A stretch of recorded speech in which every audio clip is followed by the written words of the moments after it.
নমস্কার, food life love চ্যানেলে আপনাদের সকলকে স্বাগত। আজ আমি বানাবো মটন কিমা ঘুগনি। আমরা প্রায় অনেকেই খুব ভালোবাসি মটন কিমা দিয়ে ঘুগনি খেতে। স্বাদের কথা তো বলারই নেই, অসাধারণ স্বাদ হয়। তাই আজকে কীভাবে বানাচ্ছি দেখতে থাকুন।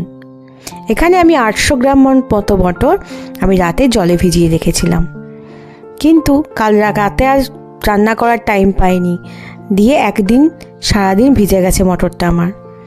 এদিকে দেখুন মটরগুলোতে গাছও বেরিয়ে গেছে। এটাকে কিন্তু বেশি সিদ্ধ করা যাবে না, খুব অল্প পরিমাণ সময় দিয়ে সিদ্ধ করে আমি এটা নামিয়ে নেব। একটা কুকারের মধ্যে নিয়েছি আমি মটরটা, নিয়ে অল্প পরিমাণ হলুদ আর অল্প পরিমাণ লবণ দিয়ে দিয়েছি। পরিমাণ মতো লবণ আর হলুদ দিয়ে এর মধ্যে দিয়ে দেবো পরিমাণ মতো জল দিয়ে আমি এটাকে 10 থেকে 15 মিনিট একটু সিদ্ধ করে নেব। আমি কিন্তু প্রেসার কুকারে সিটি দেব না, কারণ সিটি দিলে না মটরটা একেবারে গলে যাবে। মটরটা সিদ্ধ হতে থাক, ততক্ষণ চলুন একটা মশলা বানিয়ে নিই। একটা কড়াই চাপিয়ে নিয়েছি, তাতে দিয়ে দিয়েছি 1 টিস্পুন গোটা ধনে, 1 টিস্পুন মতো গোটা জিরে, আর দিয়েছি ছোটো এলাচ 4-5টা মতো। তার সাথে দিয়ে দেবো ছোটো ছোটো 3টে টুকরো দারচিনি, আর দিয়েছি 4-5টা লবঙ্গ, তার সাথে 3টে শুকনো লঙ্কা। এবার এর মধ্যে অল্প পরিমাণ লবণ দিয়ে আমি মশলাটাকে খুব ভালো করে ভেজে নেব। লবণটা দিলে না এই যে গোটা মশলাগুলো পুড়ে যায় না, জানেন তো, পোড়া পোড়া ভাব হয়ে যায় না, খুব সুন্দর করে ভাজা হয়। তাই একটু অল্প পরিমাণ লবণ অবশ্যই আপনারা দিয়ে নেবেন। এটাকে 2 থেকে 3 মিনিট একদম লো ফ্লেম করে ভেজে নিয়েছি। এবার মশলাটাকে নামিয়ে নিয়ে আমি ঠান্ডা করে গুঁড়িয়ে নেব। আবার ওই পাত্রে বসিয়ে দিয়ে 4 টেবিল স্পুন মতো সাদা তেল দিয়ে দিয়েছি, আর তাতে ফোড়নে দিয়েছি 2টো তেজপাতা আর 1/2 টিস্পুন মতো গোটা জিরে। ফোড়নটা খুব ভালো করে ভাজা হয়ে গেলে ছোট ছোট সাইজে 4টে পেঁয়াজকে খুব কুচি কুচি করে কেটে রেখেছিলাম, সেগুলো এর মধ্যে দিয়ে খুব ভালো করে ভাজতে দেব। গ্যাসের ফ্লেমটা লো করে দিয়ে ভাজতে থাকুক, ততক্ষণ চলুন একটা মশলা বানিয়ে নিই।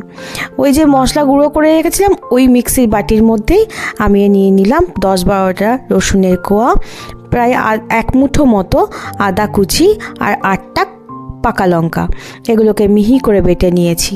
এবার দেখুন আমার পেঁয়াজটাও কিন্তু খুব ভালো করে ভাজা হয়ে গেছে। মশলাটা এবার দিয়ে দিলাম, দিয়ে আমি 3 থেকে 4 মিনিট খুব ভালো করে কষবো। আর ওই যে মিক্সির বাটি ধোয়া জলও একটু দিয়েছি, এতে মশলাটা খুব ভালো করে কষা হয়ে যায়। 4 থেকে 5 মিনিট খুব ভালো করে কষানোর পর এর মধ্যে আমি দিয়ে দেবো 1 টিস্পুন জিরে গুঁড়ো, 1.5 টিস্পুন ধনে গুঁড়ো, 1 টিস্পুন হলুদ গুঁড়ো, 1 টিস্পুন কাশ্মীরি লঙ্কার গুঁড়ো, আর দিয়ে দেবো পরিমাণ মতো লবণ। মশলাগুলো দিয়ে আরও 3-4 মিনিট খুব ভালো করে কষে নেব। খুব ভালো করে কষা হয়ে গেলে এর মধ্যে আমি দিয়ে দেবো মাটনের কিমাগুলো। এবার মাটন কিমাটা দিয়ে আমি ঢাকা দিয়ে মাংসটাকে কষতে থাকবো। ঢাকা দিয়ে মাংসটাকে কিন্তু খুব ভালো করে আমি কষে নিয়েছি। দেখছেন কালার অনেকটা চেঞ্জ হয়ে এসছে, মাংসটাও খুব ভালোভাবে কষানো হয়ে গেছে। এবার এতে দিয়ে দেব পরিমাণ মতো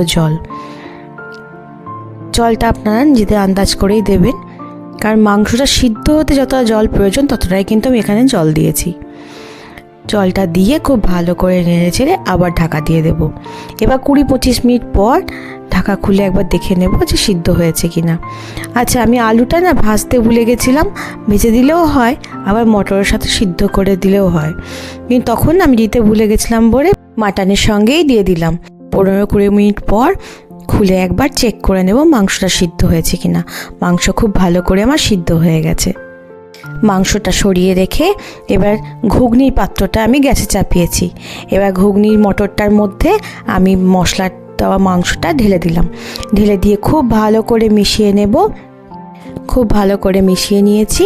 এবার একটু অল্প পরিমাণ আমি জল গরম করে নেব। এর মধ্যে কাঁচা জল কিন্তু আমি দেব না, কারণ আমার একটু ফুটবে ঘুগনিটা, তো একটু জলের প্রয়োজন। খানিকটা গরম জল দিয়ে আমি এটাকে 5 থেকে 10 মিনিট খুব ভালো করে ফুটিয়ে নেব। নিয়ে অল্প একটু গরম মশলা ছড়িয়ে নেড়ে চেড়ে নামিয়ে নেব। ব্যাস, আমার ঘুগনি একদম তৈরি। খুব সহজ রেসিপি, ঘরোয়া মশলা দিয়ে রান্না হয়, বেশি কিছু মশলারও দরকার হয় না, কিন্তু স্বাদ কিন্তু অসাধারণ হয়।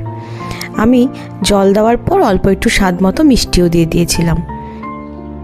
ব্যাস, ঘুগনি তৈরি হয়ে গেছে। এবার গরম গরম লুচি, রুটি, মুড়ি যার সাথেই হোক আপনারা পরিবেশন করুন। সবার সাথেই এই ঘুগনি খেতে খুব ভালো লাগে। এক বাটি শুধু শুধু এই ঘুগনি খেতেও কিন্তু মন্দ লাগে না। আমার ভিডিওটা যদি ভালো লেগে থাকে তাহলে অবশ্যই একটা লাইক করে দেবেন। শেয়ার এবং সাবস্ক্রাইব করতে কিন্তু ভুলবেন না। অবশ্যই একবার এভাবে কিমা ঘুগনি বানিয়ে দেখবেন বাড়িতে। দোকানের থেকেও খুব ভালো স্বাদ হবে। খানিকটা ঘুগনি আমি তুলে নিয়েছি। এবার এর উপরে দিয়ে দেব ওই যে আগে মিহি করে গুঁড়ে রাখা মশলাটা ভেজে রেখেছিলাম, ওই ভাজা মশলার গুঁড়োটা। আর দিয়ে দেবো কিছুটা পেঁয়াজ কুচি, কিছুটা শশা কুচি। এই শশা, পেঁয়াজ, এই ভাজা মশলা দিয়ে ঘুগনিটা না আরও জমে যায়। আপনারা সবাই ভালো থাকবেন, সুস্থ থাকবেন, সকলকে ভালো রাখবেন।